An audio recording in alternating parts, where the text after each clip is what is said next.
The untrained eye sees the attack as the key to success in volleyball. But what about the serve? Some might argue it's one of the most important parts of the game. Serving's definitely something we focus on. I mean, you can really control the match and dictate how the other team is passing and how you set up your defense if you have an aggressive serve. Many servers just get up and hit it, but Monica McGreal has an intricate serving routine.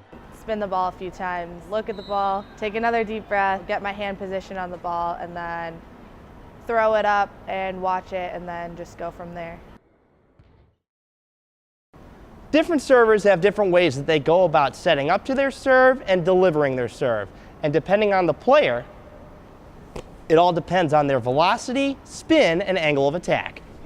I used to serve from closer, but it wasn't really that effective. So by stepping back, it gives the ball definitely a lot more float. And as a passer, I know what serves are the toughest to pass, and the deep float is definitely the hardest. Nita's ball's serve is the epitome of finesse, while McGreal's serve is the epitome of power and aggression. I would say mine isn't the most consistent serve, but I think it's definitely one of the most aggressive. So who's got the best serve on the team?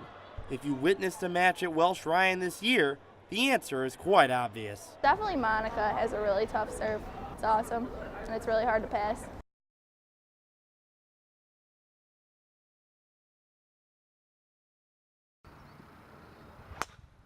In his 4 years at Northwestern, Jack Perry has certainly made his mark on the NU golf program.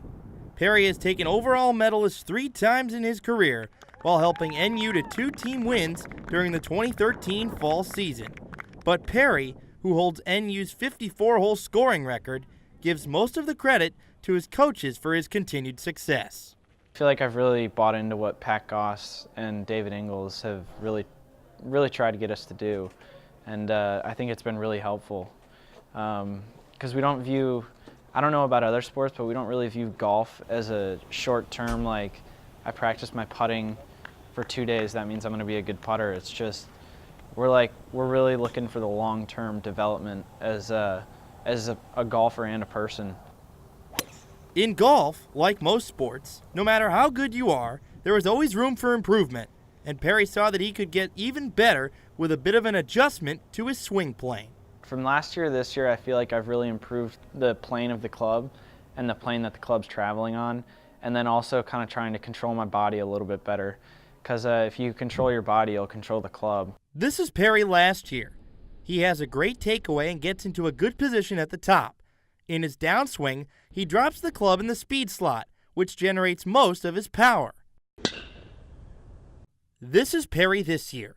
Watch it how compact his backswing is and how his backswing lines up with that of the perfect plane. Perry does a great job of keeping his lower body quiet so that he can get into the premier impact position. Yet for Perry, the best part of his game and what sets him apart from most is his short game.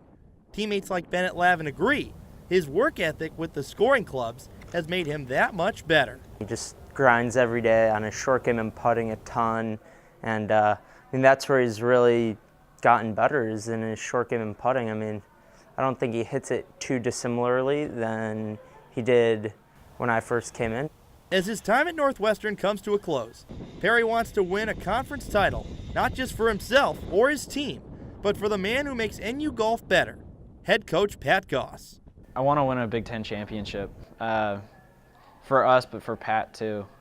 I know that Pat takes a lot of pride in Northwestern golf, and we owe it to him to win a Big Ten championship, and we owe it to ourselves. If Perry continues his stellar play, a conference title is well within reach.